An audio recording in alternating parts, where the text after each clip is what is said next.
Latest update, 300 families kinaba na po ang tirahan dito po sa may barangay Palingon, Tipas, Panday Creek. Yan po ang ating pinaka-latest update. Hello guys, ito na yung mga bahay ng mga ginigiba dito sa may Leve Mariano Avenue. Dito ka nakatira? Kami nag-demolish. Kayo nag-demolish? May mga relocation yung mga nakatira dyan? Wala sila. Lawak pala niya, no? Ang lawak.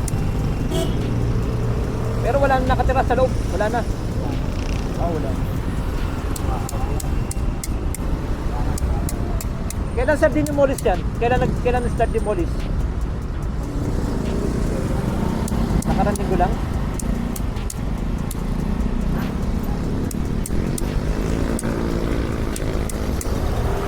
Ito sir. Nakarang linggo pala din-demolish. Bali. Ito tayo. Okay, ito po. Okay, no? Ito pa yung mga bahay.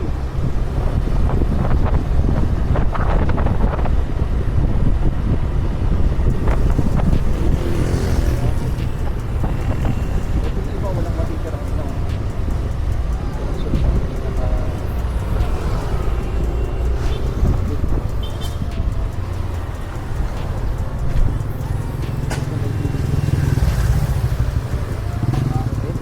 Pa rin. Itong ating left side ganda dito lawak ibang bahay ay ito yung sitwasyon dito.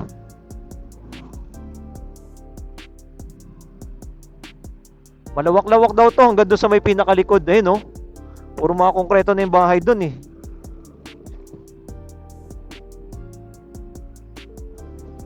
Pakita nga natin dito sa kabilang side naman. Kuta natin. Dito tayo. Check naman natin dito sa kabilang side. Ayan Dito naman sa kabilang side. Binakura na, lalaki Okay, may mga guard. Hanggang doon lang pala, yung pinaka-cover pala niya. No? Ayan hanggang dito pala. Binakuran na yung mga nakatira. Ayan puro konkreto yung bahay. Dito lang, eto. Etong naka-cover na to. No? Ayan naka-cover na. Kinobera na nila Yan. Mula dito sa cover na to hanggang paikot na yan. Yan yung mga bahay na ginigiba na nila dito sa area na to. Ayan.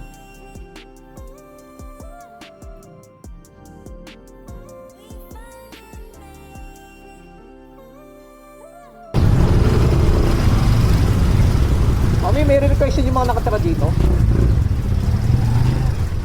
May mga relocation sila, wala? Wala.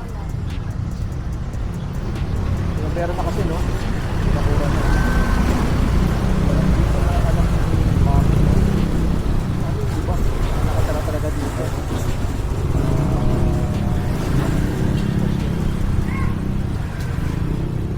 Ganda yung sarado na talaga. Ayan sila mo. Sila mami dito na nakatara.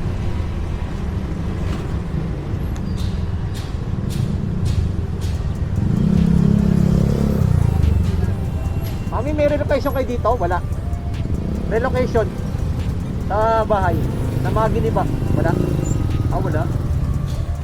Paano yung mga nakatira dito? May didipatan. Maghanap mo? Ito pala si Mami. Dami pa yung mga nakatenga pala dito ay maghahanap sila ng matitirahan nila. Yun yung ating sitwasyon na nakita.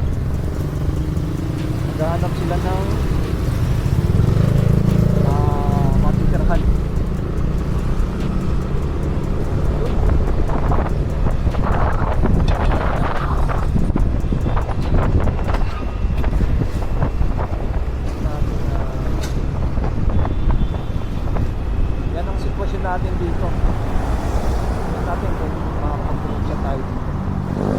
Ito naman po yung pinaka-drone shot natin mga kababayan. Nangyari po ito ng April 13, 2026 na sinimulan po yung demolition po dito ng 300 bahay dito po sa Panday Creek.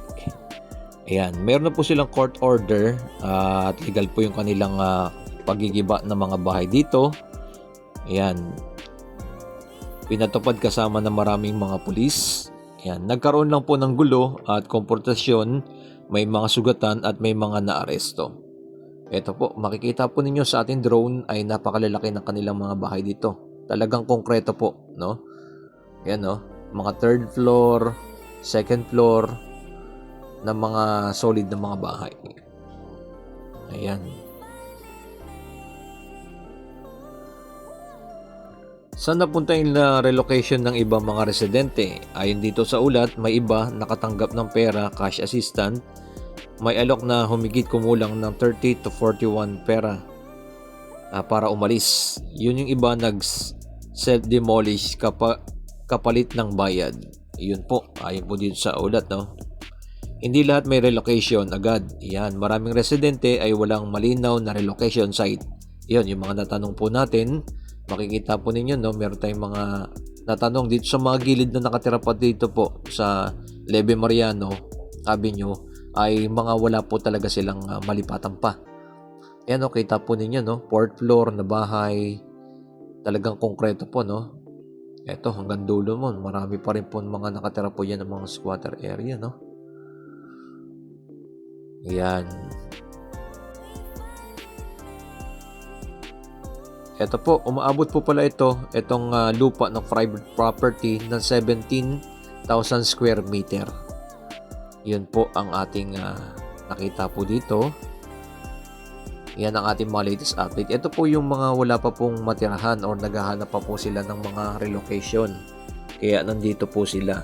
Pero meron po tayong nakita mga security guard na nagbabantay pa rin po dito. Kabila ang side po yan.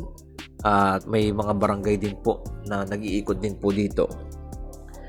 Ayan, salamat sa mga nag-like, nag-share, nag-follow kay Skywalk TV at tuloy-tuloy ang ating pag-update sa iba't ibang lugar upang mabigyan kayo ng mga impormasyon at mga latest na kaganapan. Ito na po yung kanilang kalagayan dito. I-comment nyo na below kung ano po masabi nyo po dito sa mga squatter area na giniba na pong bahay. Ayan, no? Mga konkreto po yung kanilang bahay dito. And i-comment nyo na below. Maraming salamat sa ating mga viewers, subscriber. Keep safe palagi and God bless. Siyempre mabuhay ang ating bansang Pilipinas. Salamat po sa inyong lahat dyan sa lagi nyong pagsuporta kay Skywalk TV.